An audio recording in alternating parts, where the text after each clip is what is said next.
मुझे अरविंद राय सर की वो लाइन आज भी याद है कि मुझे दिक्कत नहीं कि अगर तुम्हारे अंदर ओवर कॉन्फिडेंस है, मुझे दिक्कत तब होगी कि मेरी क्लास अटेंड करने के बाद भी तुम्हारे अंदर अगर कॉन्फिडेंस।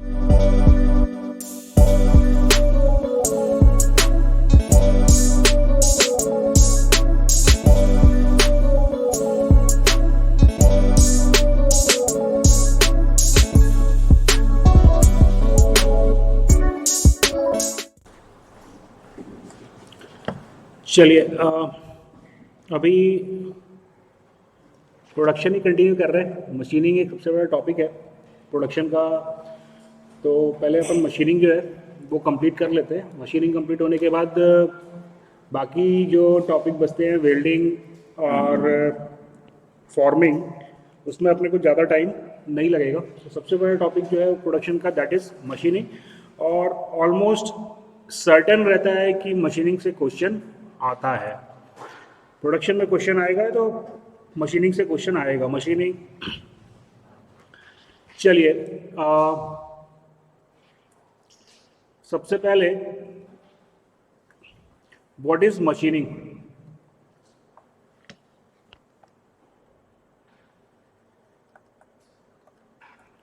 क्या होती है जी मशीनिंग?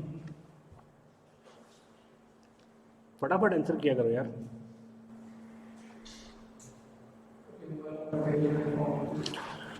मशीनिंग होता है,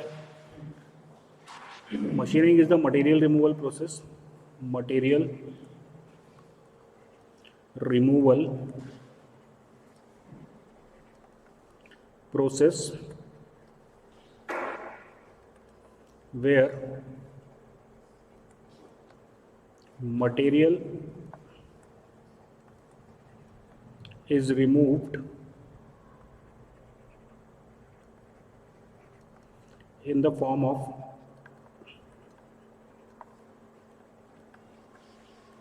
chips and chips form due to the shear failure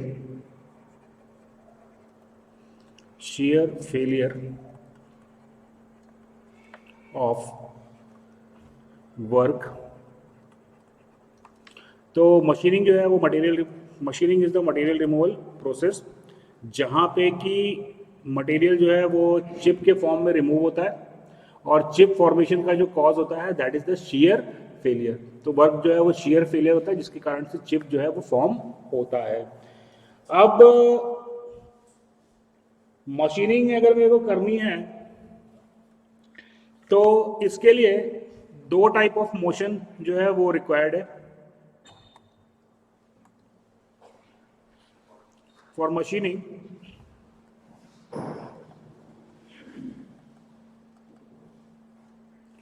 two types of motion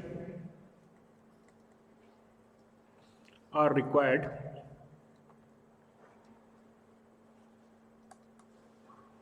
machining के लिए हमको दो टाइप ऑफ मोशन चाहिए। पहला मोशन जिसको हम कहते हैं primary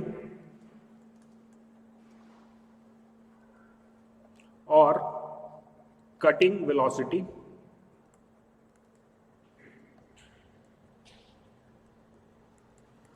cutting velocity which is responsible for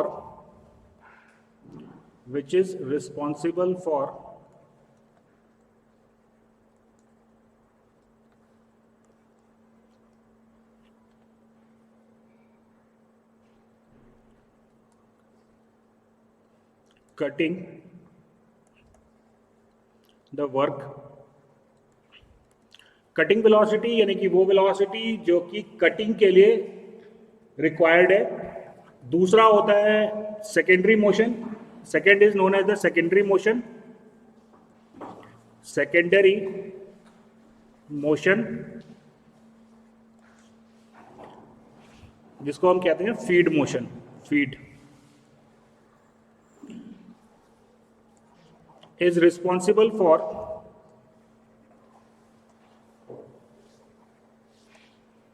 responsible for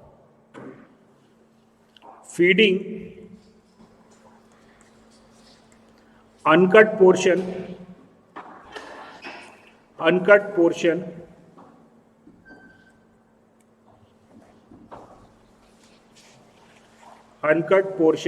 to cut.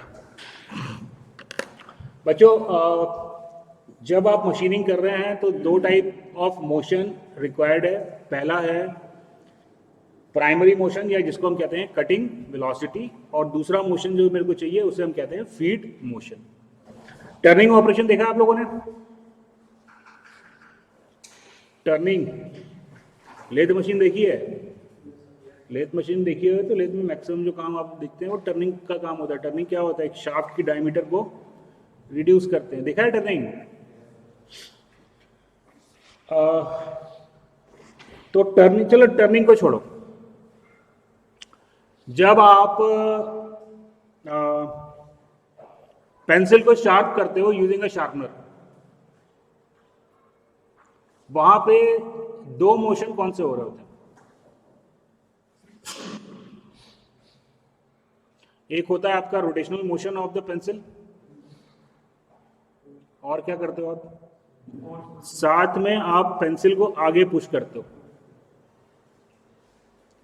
Right? एक तो आप पेंसिल को रोटेट कर रहे होते हो, शार्पनर को आपने फिक्स कर दिया तो आप पेंसिल को रोटेट कर रहे होते हो और धीरे धीरे आप पेंसिल को आगे बढ़ाते जाते हो.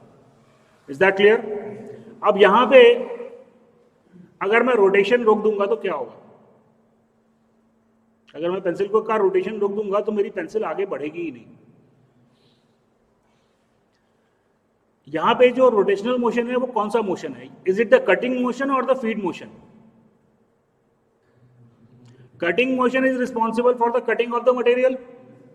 तो बच्चों जब आप पेंसिल को रोटेट कर रहे हो तो ही आपका जो चिप है पेंसिल का वो फॉर्म हो रहा है. अगर आप रोटेशन बंद कर दोगे तो चिप फॉर्म नहीं होगा. आप देखते हो ना चिप निकलता है उसमें से. तो वो चिप क्यों निकलता है? क्योंकि अब मशीन वो आपका मटेरियल कट होता है, और वो कट क्यों होता है? Because of the rotation of the pencil. Are you getting the point?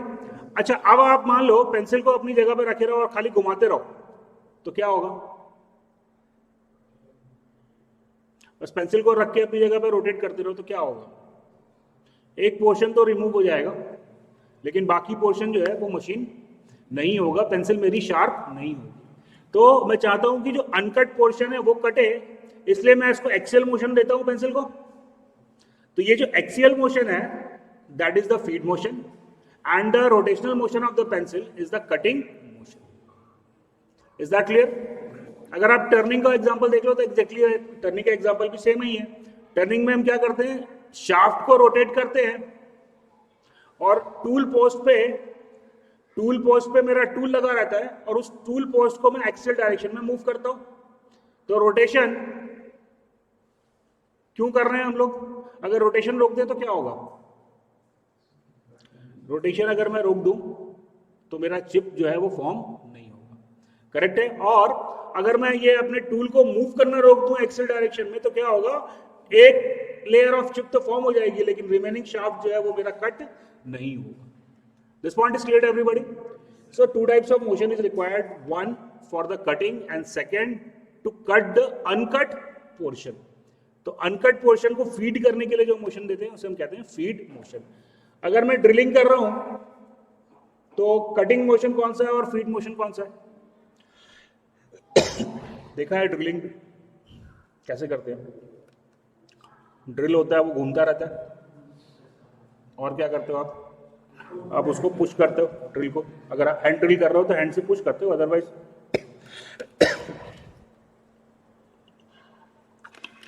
Machine जो है वो मूव करती है. तो अगेन यहाँ पे जो रोटेशनल मोशन है that is the cutting motion, और जो एक्सियल मूवमेंट है ड्रिल का that is the feed motion. Is it clear? चलिए, तो बेसिकली मेरे को दो टाइप ऑफ मोशन चाहिए. अब now we have two terms. One is the machine tool,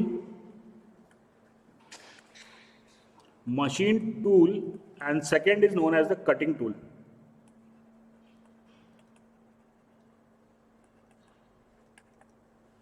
What is machine tool?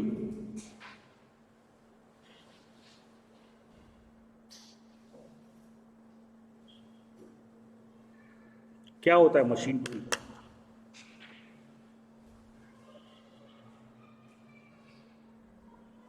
Machine का डेफिनेशन क्या है? What is the definition of machine? वो 3 इडियट वाला डेफिनेशन मत देना मेरे को ना, जो मैं लिखाया हूं वो बता दो। क्या डेफिनेशन है मशीन का? यार तुम लोग पढ़ाई लिखाई कर नहीं रहे हो। हाँ हाँ, ट्रांसफॉर्म करता है मोशन को, करेक्ट है। हाँ, एनर्जी भी ट्रांसमिट करता है और मोशन को ट्रांसफॉर्म करता है।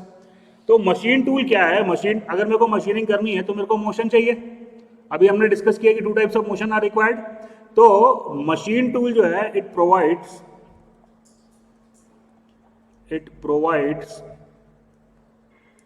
Required motion for machining, that is cutting and feed motion, cutting and feed motion.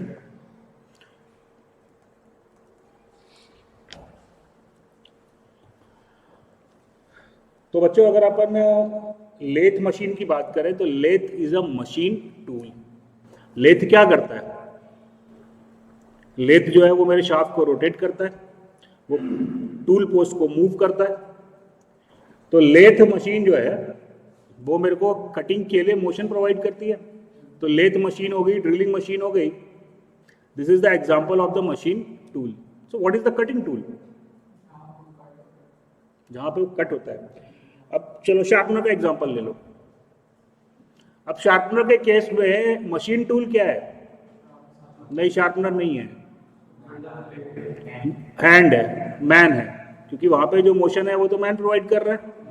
तो शार्पनर के केस में मैन जो है वो रिक्वायर्ड मोशन प्रोवाइड कर रहा है, तो man becomes the machine tool. Then what is the cutting tool? उसके अंदर जो ब्लेड लगी हुई है वो कटिंग टूल हुआ। तो कई बार हम लोग कटिंग टूल की जगह मशीन टूल का शब्द यूज कर लेते हैं। समझिए, मशीन टूल सिर्फ मोशन प्रोवाइड करता है, काटने वाला काम वो कटिंग टूल करता है। तो अगर मैं लेथ की बात करूं तो लेथ में जो अपन सिंगल पॉइंट टूल लगाते हैं, आपने देखा होगा इतना बड़ा करीब टूल रहता है, तो वो टूल है, उसको हम कहेंगे कटिंग टूल। और पूरी लेथ मशीन जो है वो कहलाएगी machine tool. Is that clear? चलिए, तो मशीन टूल क्या होता है? It is responsible for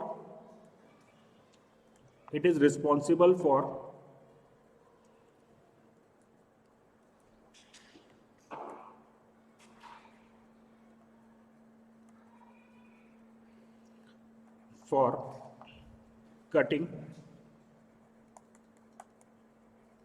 of work, responsible for cutting of work। तो बेसिकली अगर अपन गेट के सिलेबस की बात करें तो गेट के सिलेबस में अपने को मोटा मोटी कटिंग टूल के बारे में ही पढ़ना है। मशीन टूल बस थोड़ा हल्का फुल्का अपन टच करेंगे, पर जो बेस सिलेबस है हमारा उसमें हमको कटिंग टूल के बारे में ही पढ़ना है। तो चलिए, कटिंग टूल वो एलिमेंट है जो कटिंग के लिए रिस्पॉन्सिबल है। तो what should be the property of the cutting tool? क्या प्रॉपर्टी होनी चाहिए कटिंग टूल की?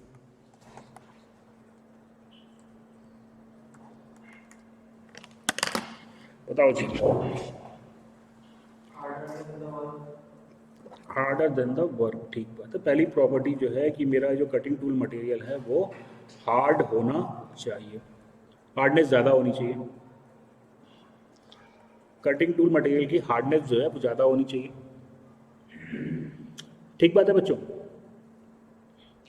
लेकिन अगर मैं इंडस्ट्री की बात करता हूँ, अगर आप रेज़र यूज़ कर रहे हो शेविंग करने के लिए, तो उसमें जो ब्लेड लगी हुई है वो हार्ड रहे, वो मेरे लिए सफिशिएंट है। आप शार्पनर यूज़ कर रहे हो तो वहाँ पे भी मेरी रिक्वायरमेंट ये है कि बस मेरा जो कटिंग टूल मटेरियल है वो हार्ड रहे तो मेरा काम हो जाएगा। लेकिन जब मैं इंडस्ट्री में जाता हूं तो मेरे को जो कटिंग करनी है वो हाई स्पीड पे करनी होती है। स्लो स्पीड पे करूंगा तो प्रोडक्टिविटी कम होगी। तो इंडस्ट्री में मेरे लिए स्पीड जो है वो मैटर करती है। और जब मैं स्पीड की बात करता हूं तो जैसे जैसे आप स्पीड बढ़ाओगे आपका पावर कंजम्पशन बढ़ जाएगा। पावर कंजम्पशन का फॉर्मूला होता है पावर कंजम्पशन, जो पावर कंजम्पशन होगा that is given as cutting force multiplied by BC.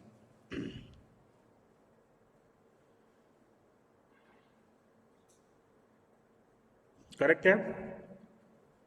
अभी अगर आपको प्रोडक्टिविटी बढ़ानी है, जल्दी मशीनिंग करनी है, तो आपको कटिंग स्पीड बढ़ानी है। कटिंग स्पीड बढ़ाओगे तो पावर कंजम्पशन ज्यादा होगा। जो पावर जनरेट हो रहा है उसका क्या हो रहा है, ये जो पावर जनरेट हो रहा है F C into D C, इस पावर का क्या होगा, एनर्जी का क्या होगा, ये एटमॉस्फेयर में चली जाएगी। ठीक बात है। उससे पहले आपके कटिंग टूल मटेरियल और वर्क पीस में एनर्जी ट्रांसफर होगी। जितना ज्यादा स्पीड से आप कटिंग करोगे उतना ज्यादा एनर्जी आपको रिक्वायर्ड होगा, और जितना ज्यादा एनर्जी का कंजम्पशन होगा वो एनर्जी अल्टीमेटली हीट में कन्वर्ट होगी। फर्स्ट लॉ ऑफ थर्मोडायनामिक्स, जो एनर्जी आपने दिया है वो अल्टीमेटली हीट में कन्वर्ट होगा, और वो हीट क्या होगा, that will be carried by the cutting tool and the work piece. क्या अभी वर्क पीस को साइड में रख दो, because we are talking about only the cutting tool material. तो जो हीट जनरेट हो रहा है वो मेरा कटिंग टूल मटेरियल एब्जॉर्ब कर रहा है उसका कुछ हिस्सा। करेक्ट है। तो हीट एब्जॉर्ब करेगा तो क्या होगा,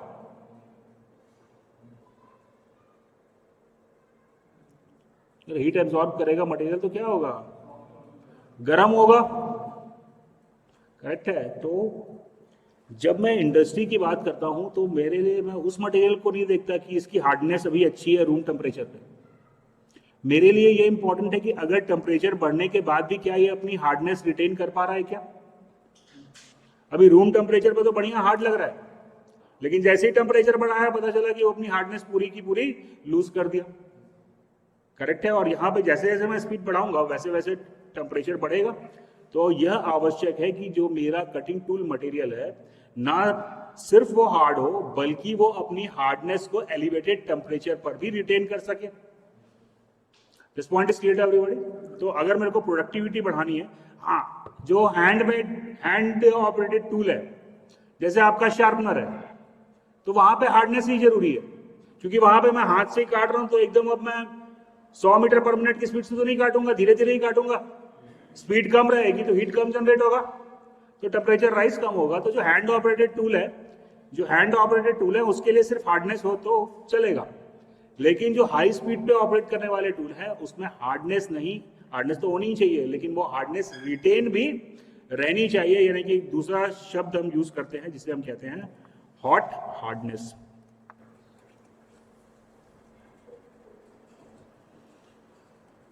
It is the ability of material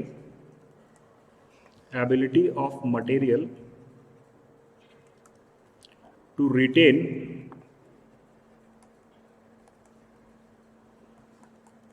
its hardness at elevated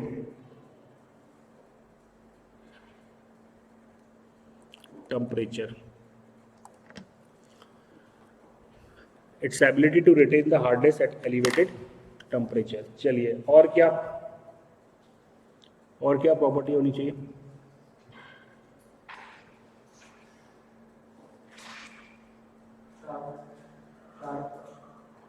बेटा शार्प कोई प्रॉपर्टी थोड़ी नहीं, शार्प तो आप उसको शार्प करोगे तो आप कोई और मैन्युफैक्चरिंग प्रोसेस का इस्तेमाल करके टूल को शार्प करोगे।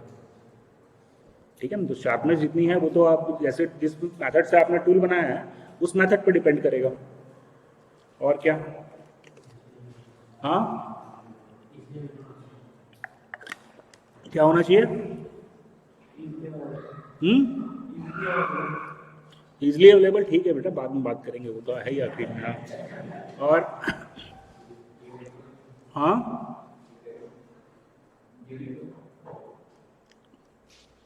ठीक है। और अरे भैया वही तो निकाल रहा हूँ, वही तो निकाल रहा हूँ कि क्या प्रॉपर्टी रखूं कि टूल लाइफ ज्यादा हो। इसी कारण तो ये सब अपन सेलेक्ट कर रहे हैं। अब मेरे को बोलने से तो नहीं होगा ना टूल लाइफ ज्यादा होना चाहिए। टूल लाइफ कैसे ज्यादा होगा, जब उसकी कुछ प्रॉपर्टी मेरे को मिलेगी। चलो देखो, हार्डनेस हो गया, हॉट हार्डनेस हो गया, देन इसकी टफनेस होनी चाहिए ज्यादा। क्यों? What is toughness?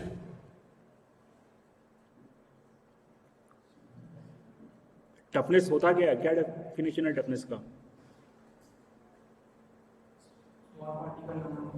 Small particle? क्या कर रहे हो तुम लोग यार? हाँ बोलो। जिस पॉइंट के बाद वो फ्रैक्चर कर जाता है भैया, वो उसका टेंसाइल स्ट्रेंथ होगा या शियर स्ट्रेंथ होगा या कंप्रेसिव स्ट्रेंथ होगा। टफनेस होता है कितनी एनर्जी उसने एब्जॉर्ब करी है फेल होने से पहले। अगर हिंदी भाषा में बोलूं तो टफनेस रिप्रेजेंट करता है कि बॉडी कितना शॉक लोड को एब्जॉर्ब कर सकता है, कितना शॉक लोड को एब्जॉर्ब कर सकता है। अब टफनेस जो है वो मेरे कटिंग टूल मटेरियल में क्यों होना चाहिए? क्योंकि जब आप मशीनिंग स्टार्ट करोगे तो सडन लोड आएगा उसके ऊपर, यानी कि एक इम्पैक्ट आएगा, सडन लोड आएगा, वो सडन लोड को उसको एब्जॉर्ब कर लेना चाहिए। उसके बाद जब आप मशीनिंग करते जा रहे हो तो जो आपका वर्क पीस है, कोई भी मटेरियल कभी भी होमोजीनियस नहीं होता। हम मानते हैं स्ट्रेंथ ऑफ मटेरियल में कि मटेरियल होमोजीनियस है, लेकिन रियलिटी में मटेरियल होमोजीनियस नहीं होता। कहीं उसकी हार्डनेस ज्यादा होगी वर्क पीस की, कहीं उसकी हार्डनेस कम होगी। तो जब हार्डनेस कम और ज्यादा होगी तो जो फोर्स मेरा कटिंग टूल पे आ रहा है वो फोर्स भी कंटिन्यूसली फ्लक्चुएट करेगा। करेक्ट है? तो ये जो सडन चेंजेस आ रहे हैं लोड पैटर्न में, उसको एकोमोडेट करने के लिए मेरा मटेरियल जो है उसमें टफनेस ज्यादा होनी चाहिए। राइट? चलिए, इसके बाद जो सबसे इंपॉर्टेंट प्रॉपर्टी है दैट इज केमिकली इनर्ट या केमिकली स्टेबल। या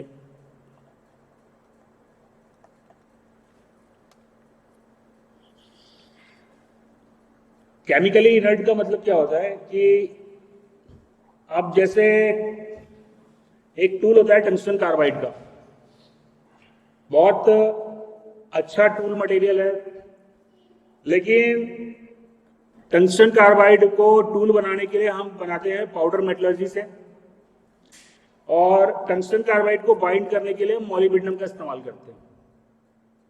अब ये मॉलिब्डेनम जो है वो आयरन का दोस्त है।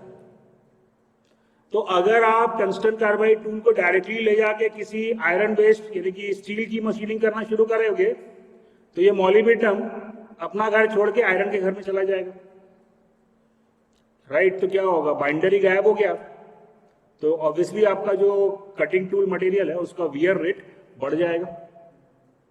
This point is clear everybody? तो जो मैं कटिंग टूल मटेरियल यूज कर रहा हूं it has to be chemically inert, यानी कि वर्क पीस के साथ में इसको रिएक्ट नहीं करना चाहिए। And last but not the least, easily available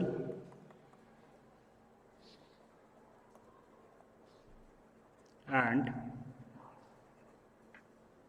low cost, easily available and low cost,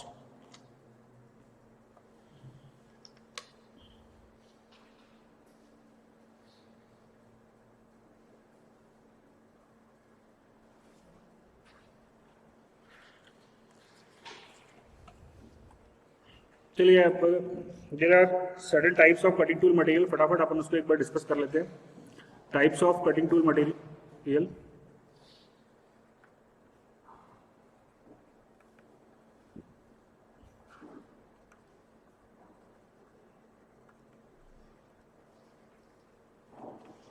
Types of cutting tool material. First, high carbon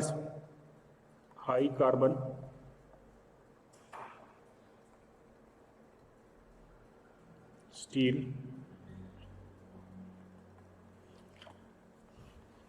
high carbon steel, अगर हम इसकी प्रॉपर्टी की बात करें तो good hardness,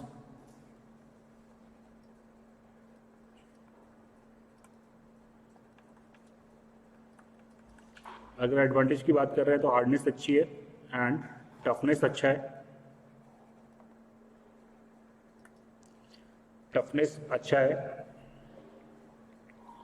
problem,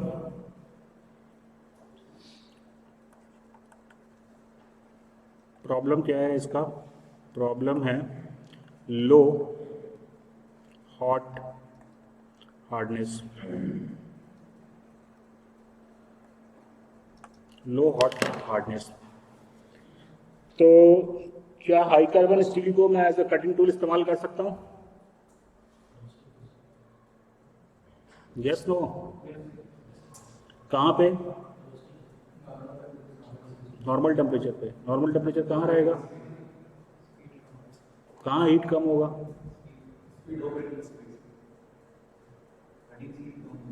cutting speed जहाँ पे कम होगा वहाँ पे अपन लो कार्बन स्टील का इस्तेमाल कर सकते हैं। तो जो मैनुअली हैंड ऑपरेटेड टूल्स हैं, जो हैंड ऑपरेटेड टूल्स हैं,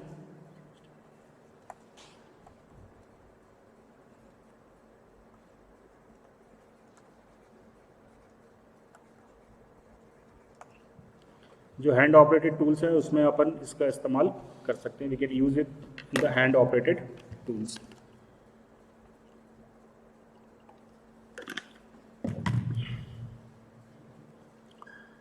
चलिए, देन इसके बाद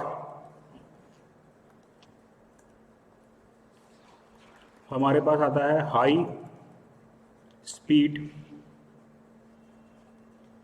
स्टील। अच्छा, ये इसका कंपोजिशन आपका जो है हाई कार्बन स्टील का क्या होगा? स्टील है तो क्या कंपोजिशन होगा?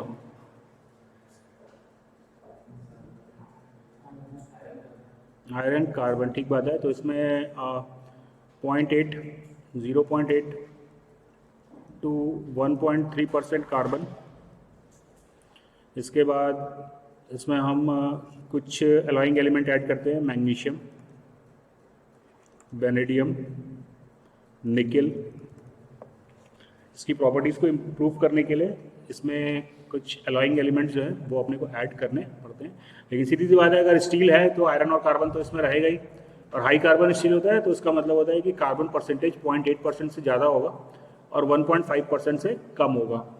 नॉर्मली 1.5 भी नहीं होता है, 0.8 से 1.2 1.3% तक कार्बन होता है हाई कार्बन स्टील में। करेक्ट? चलिए,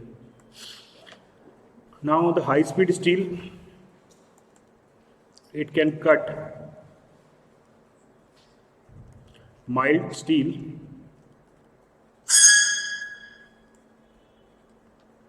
at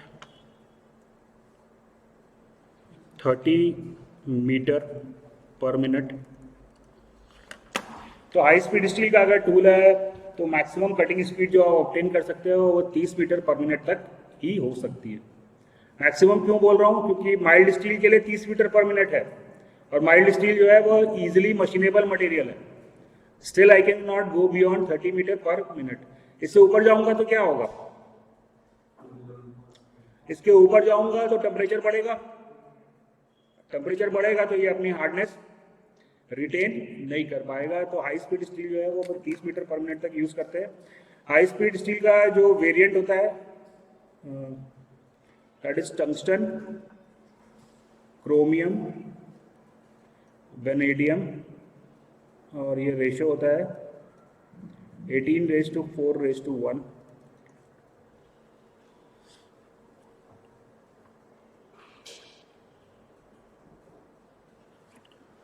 और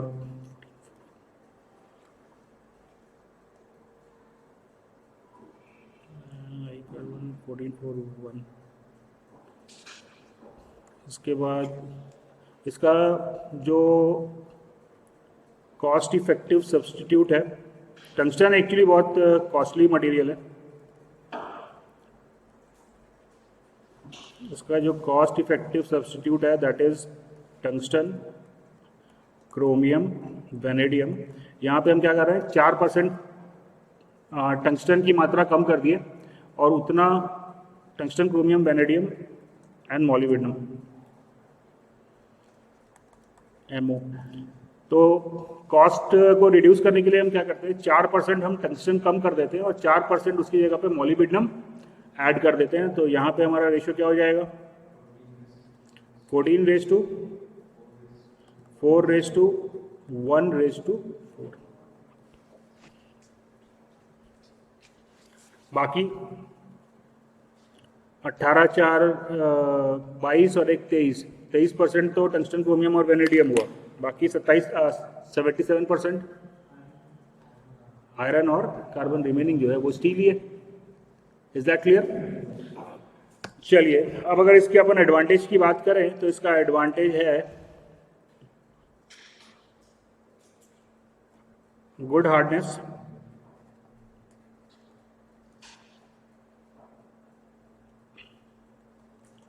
and very good toughness.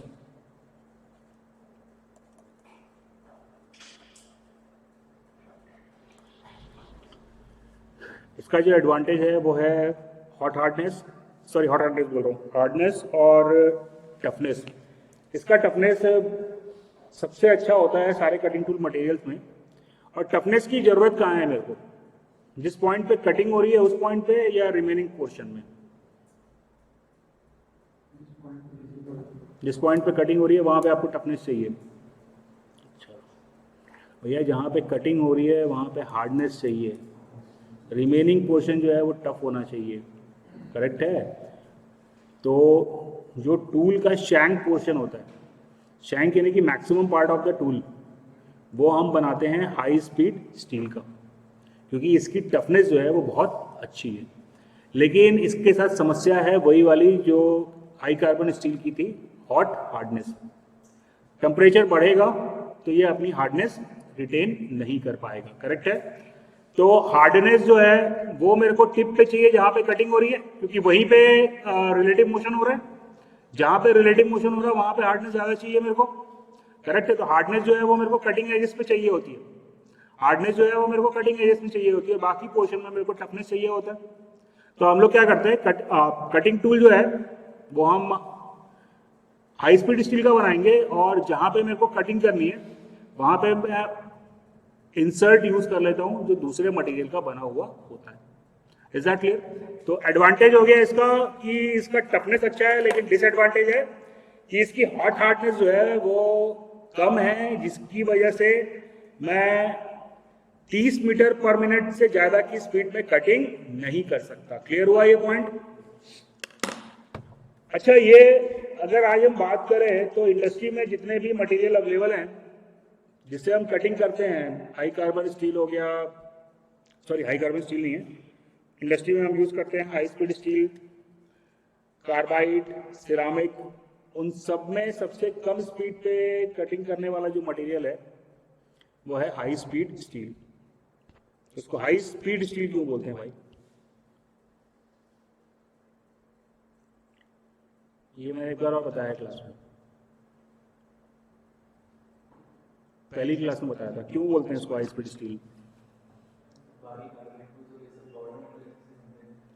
Border material से बनते हैं, देन तो क्या हो गया, पहले वो टेक्निक, जिस समय हाई स्पीड स्टील डेवलप हुआ था उस टाइम पे ये मैक्सिमम स्पीड पे कट कर रहा था, क्योंकि उस समय बाकी टूल हमारे मटेरियल जो थे उसको हम यूज नहीं कर पा रहे थे। राइट? आज की कंडीशन में अगर हम देखें तो ये हाई स्पीड स्टील जो है वो सबसे कम स्पीड पे कट करने वाला मटेरियल है। Is it clear? चलिए, देन वी हैव, जो नॉर्मली मटेरियल हम लोग यूज करते हैं that is carbide, carbide tools.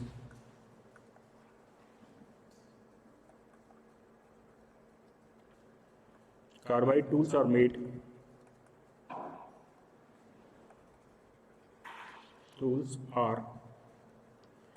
made by tungsten carbide or titanium carbide by powder metallurgy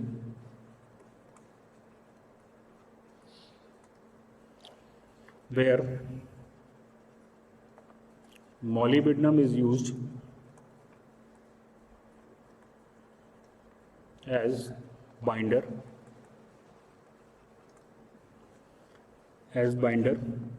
It can cut mild steel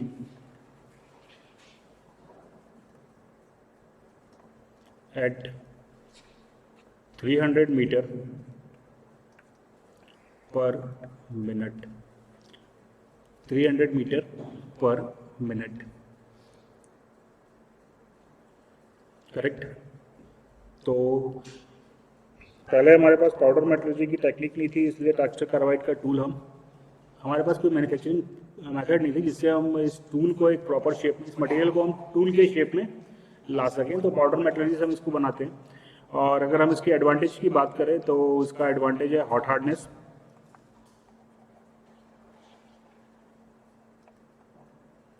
hot hardness ज़्यादा है, इसी कारण ये हाई स्पीड पे कट कर सकता है। और डिसएडवांटेज की अगर बात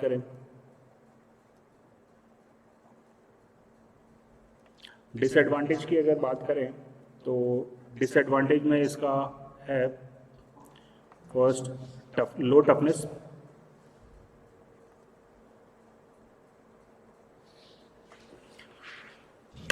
बच्चों, लो टफनेस की प्रॉब्लम को रिजॉल्व करने के लिए हम क्या करते हैं कि टफनेस मेरे को कहाँ चाहिए? टफनेस मेरे को शैंक पोर्शन में चाहिए। तो टंगस्टन कार्बाइड का पूरा टूल नहीं बनाते, we use the insert of the tungsten carbide, जिसको हम हाई कार्बन स्टील के टूल में ले आके ऐड कर देते हैं। तो जो कटिंग एजेस हैं वो आपको टंगस्टन कार्बाइड की मिल गई, क्योंकि मेरे को जो हार्डनेस चाहिए या हॉट हार्डनेस चाहिए वो उस जगह पे चाहिए जहाँ पे रिलेटिव मोशन हो रहा है, यानी कि that is needed at the cutting edges. वो मेरे को कटिंग एज पे मिलना चाहिए। क्लियर हुआ ये पॉइंट? तो इसके लिए हम लोग इंसर्ट यूज करते हैं, जो कि हम हाई स्पीड स्टील के टूल में ले आके चिपका देते हैं या वेल्ड कर देते हैं, राइट। दूसरा इसका जो मेजर डिसएडवांटेज है वो है it can not be used uncoated, can not be used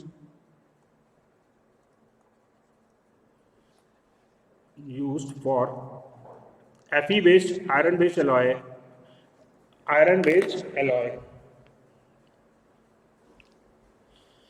क्यों नहीं कर सकते आयरन बेस्ड अलॉय?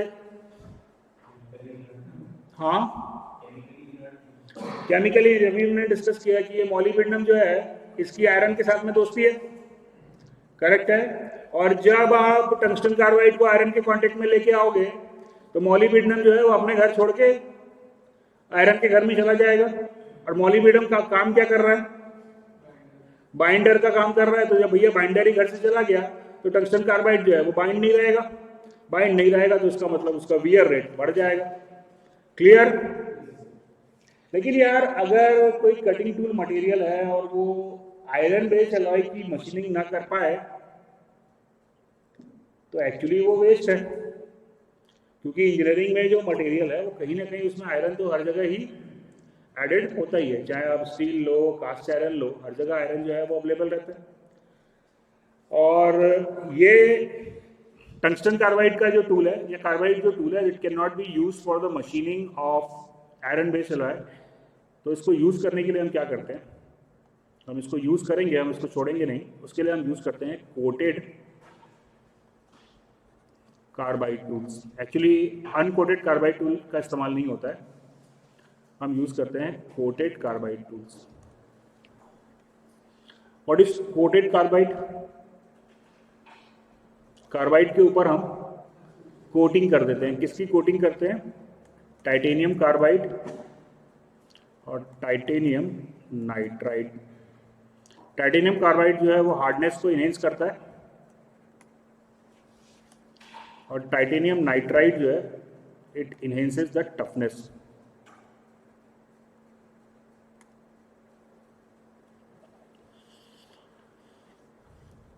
उसके ऊपर हम टाइटेनियम कार्बाइड और टाइटेनियम नाइट्राइड की कोटिंग कर सकते हैं। कई बार हम सिर्फ टाइटेनियम कार्बाइड की कोटिंग करते हैं, कई बार हम सिर्फ टाइटेनियम नाइट्राइड की कोटिंग करते हैं, और कई बार हम टाइटेनियम कार्बाइड और टाइटेनियम नाइट्राइड दोनों की कोटिंग करते हैं।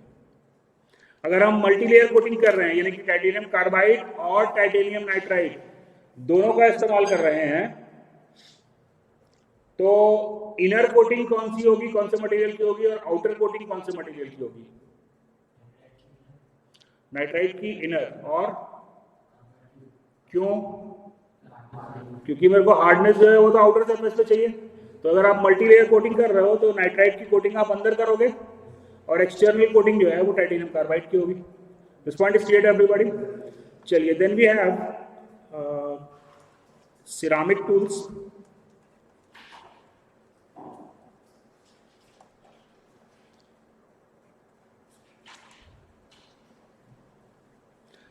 सिरामिक टूल जो है वो रिफैक्ट्री मटेरियल्स का बना होता है। रिफैक्ट्री मटेरियल्स यानी कि ceramic tool is made of alumina, silica. Ceramic tool basically sand है।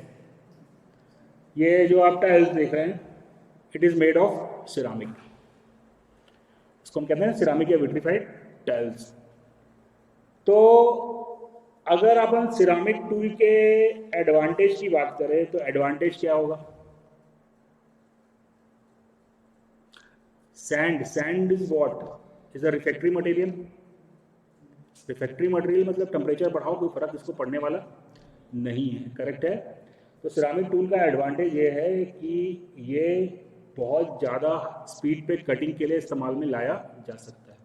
तो सिरामिक टूल अगर मैं यूज़ कर रहा हूँ तो it can be use up to 600 meter per minute.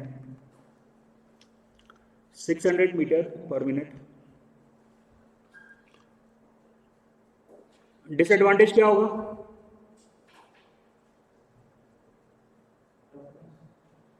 Disadvantage वही है, टफनेस। तो टफनेस अगर इसकी डिसएडवांटेज है तो उसको ओवरकम करने के लिए क्या करेंगे?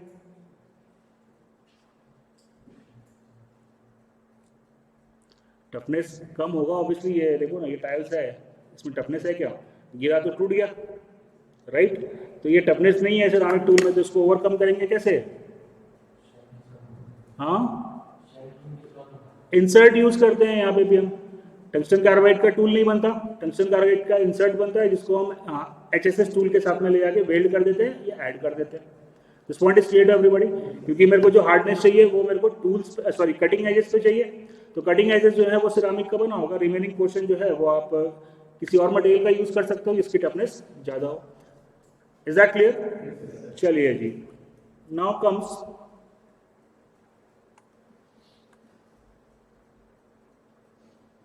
डायमंड।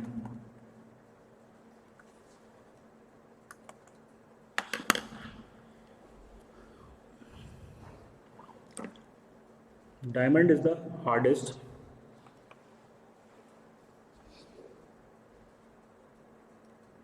material used in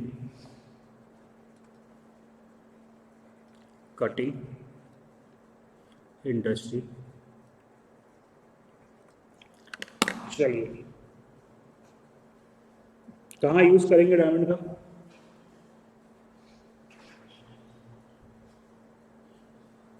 जब हाई स्पीड पे मशीनिंग करनी होगी क्योंकि सबसे हार्ड मटेरियल है, तब डायमंड का इस्तेमाल करेंगे। और मेरे पास बहुत पैसे होंगे तब मैं डायमंड का इस्तेमाल करूँगा, है कि नहीं? मतलब मेरा एक इंडस्ट्री है, ऑर्डर मिला है, फटाफट मेरे को प्रोडक्ट डिलीवर करना है, और ससुर के पास बहुत पैसा है, तो पैसे का टेंशन नहीं है, तो क्या करूँ? डायमंड का टूल लूँ और फटाफट मशीनिंग का काम ख़त्म करवा दूँ, है कि नहीं? चलिए, खाली पैसा होने से काम नहीं होता, बुद्धि भी होना चाहिए, राइट? डायमंड को हाई स्पीड मशीनिंग के लिए इस्तेमाल में नहीं लाया जाता, क्योंकि हाई स्पीड मशीनिंग करने के लिए मेरे को हॉट हार्डनेस चाहिए, यानी कि अपनी एबिलिटी की वो हाई टेम्परेचर पे अपने आप को रिटेन कर पाए। Diamond is the cutting tool material, diamond is cutting tool material, cutting tool material for cutting tools, cutting tools। Diamond जो है वो कटिंग टूल मटेरियल है, कटिंग टूल मटेरियल्स के। अब सिरामिक का टूल है, उसको भी तो मेरे को शार्प करना पड़ेगा, वो शार्पनेस कहाँ से आएगी, वो कैसे होगा? तो उसके लिए अपन डायमंड का इस्तेमाल करेंगे। ग्लास इंडस्ट्री है, ग्लास बहुत हार्ड है, तो भैया ग्लास को आप कैसे मशीन करोगे? उससे हार्ड मटेरियल चाहिए, राइट? तो उससे हार्ड मटेरियल क्या है, तो वहां पे मेरे को डायमंड का इस्तेमाल करना पड़ेगा, करेक्ट है? अब ये बताओ कि डायमंड का टूल कैसे बनाओगे? डायमंड से, हाँ डायमंड का टूल डायमंड से बनता है, ठीक बात। तो वो वाला डायमंड जो टूल जिससे बनाया वो किससे बनेगा? वो भी डायमंड से बनेगा। चलिए, तो डायमंड का टूल नहीं बनता, डायमंड की कोटिंग की जाती है जो कि लैब में होती है, करेक्ट है? क्योंकि ठीक बात है, डायमंड के टूल को भी शार्प करने के लिए हम डायमंड का टूल यूज़ करते हैं जो कि उससे ज़्यादा प्योर फॉर्म का होगा, लेकिन वो टूल भी तो बना होगा ना, तो उसको बनाने के लिए कहाँ से लाऊंगा? उससे प्योर फॉर्म, उससे कहीं ना कहीं तो मेरे को रुकना पड़ेगा। तो डायमंड का टूल बेसिकली जो है उसकी कोटिंग होती है, और वो कोटिंग जो है वो हम लैब के अंदर करते हैं, राइट? वो नेचुरल डायमंड का हम इस्तेमाल नहीं करते, क्योंकि नेचुरल डायमंड को मेरे को शार्प करना पड़ेगा, तभी तो मैं उसको टूल के फॉर्म में ले आ पाऊंगा, तो वो मेरे लिए संभव नहीं होता। ऐसा नहीं है कि नेचुरल डायमंड का इस्तेमाल नहीं करते, लेकिन इंडस्ट्री में हम लोग, कटिंग इंडस्ट्री में मैक्सिमम सिंथेटिक डायमंड का इस्तेमाल करते हैं, जो कि लैब के अंदर बनाया गया होता है, जो लैब के अंदर उसकी कोटिंग हम करते हैं। क्लियर हुआ ये पॉइंट? तो डायमंड हार्डेस्ट मटेरियल है, ये इसका एडवांटेज है, इसलिए बाकी किसी भी कटिंग टूल मटेरियल को शार्प करने के लिए मैं डायमंड का इस्तेमाल कर सकता हूं। लेकिन इसका डिसएडवांटेज है बहुत बड़ा।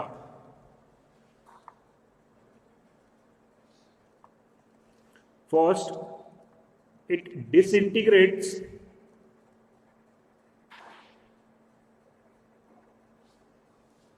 at higher temperature. Diamond actually है क्या, कौन सा मटेरियल है? कार्बन है, करेक्ट है। और ग्रेफाइट क्या है? That two is the carbon. तो टेम्परेचर जब आप बढ़ाते हो, हाई टेम्परेचर पे डायमंड को लेके जाओगे तो डायमंड जो है वो ग्रेफाइट में कन्वर्ट होने लगता है। ग्रेफाइट में कन्वर्ट हो गया तो मेरे किसी काम का रहा नहीं। Is that clear? तो हाई टेम्परेचर पे मशीनिंग करने के लिए अपन डायमंड का इस्तेमाल नहीं कर सकते। और दूसरी सबसे बड़ी बात, can not be used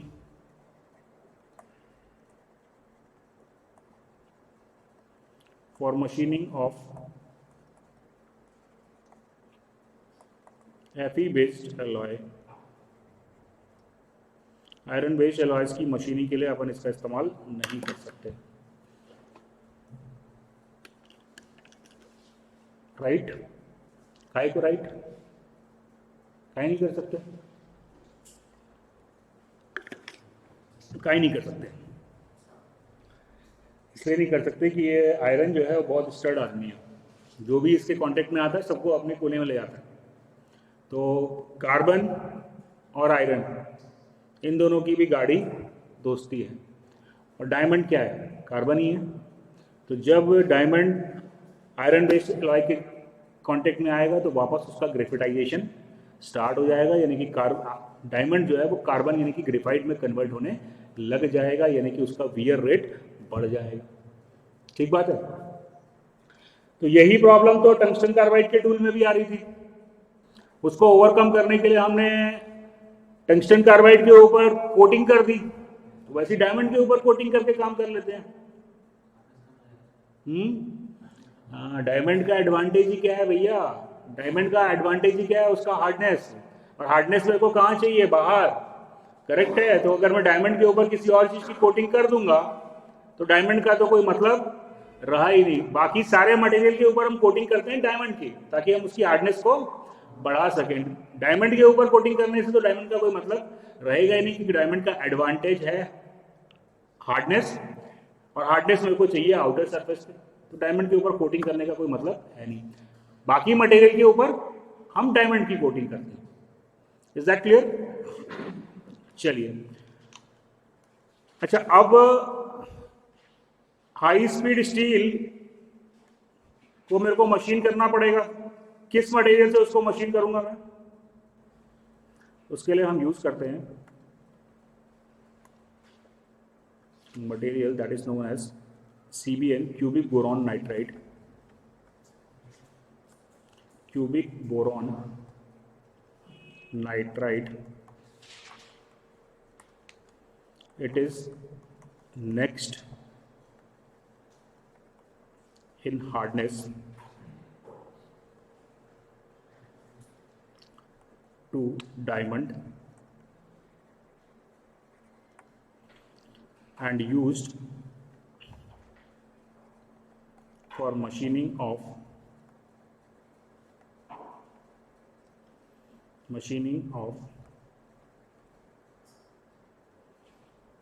high speed steel. There are certain other types of material like cast alloys, लेकिन हाँ क्यूबिक बोरॉन नाइट्राइड CBN एक तो थोड़ा सा कॉस्ट इफेक्टिव सब्स्टिट्यूट है डायमंड का, और डायमंड का इस्तेमाल मैं हाई स्पीड स्टील की मशीनिंग में नहीं कर सकता, लेकिन क्यूबिक बोरॉन नाइट्राइड का मैं इस्तेमाल कर सकता हूँ हाई स्पीड स्टील की मशीनिंग करने के लिए. This point is clear everybody. तो there are certain other materials like cermet and cast alloys, but basically जो हम मटेरियल यूज करते हैं वो हाई स्पीड स्टील है. देन टंगस्टन कार्बाइड टूल्स हैं, सिरामिक टूल्स हैं, और ग्लास इंडस्ट्री में हम लोग डायमंड का इस्तेमाल करते हैं. These are the major tools that we use in industry. बाकी एक बार आप लोग जो कटिंग टूल मटेरियल्स हैं उसका एक बार रीडिंग और मारेंगे, पर जितना मैंने पढ़ाया है कटिंग टूल मटेरियल में इसके बाहर से क्वेश्चन नहीं आना चाहिए. चलिए, तो अभी जो डिस्कस किया है वो क्लियर है.